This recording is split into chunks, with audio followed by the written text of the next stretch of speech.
So follow some of these strategies, and we'll really go into some of the science behind this.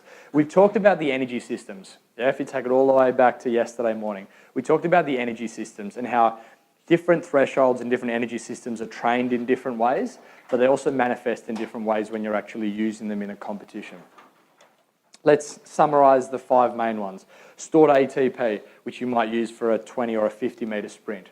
Phosphocreatine, which is circulating around in your body. Because remember, all we're trying to do is take, what's this called? The 3 letters? ATP.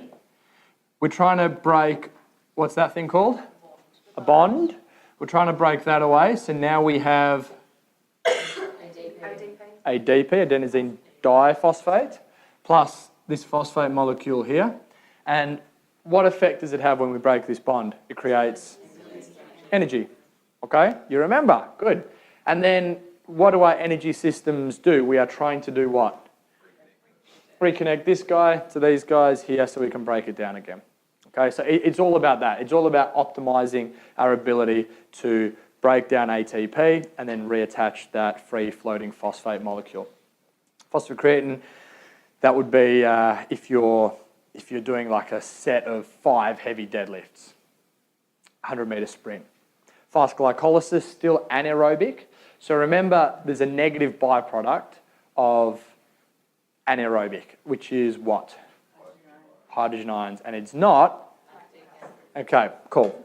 So you got this acid circulating in your body, the acid rain, yeah, falling into the tank here.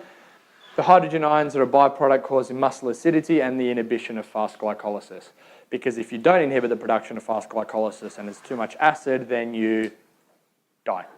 Cool. All right, then you've got slow glycolysis. This is where it starts to become aerobic. So we can't go through this cycle as quickly then. It won't happen as quickly. There's a lower yield, which is how much energy you can get out of this process, but it can keep going for longer. And then fat oxidation at the end there, which is lower intensity exercise going for an extended period of time.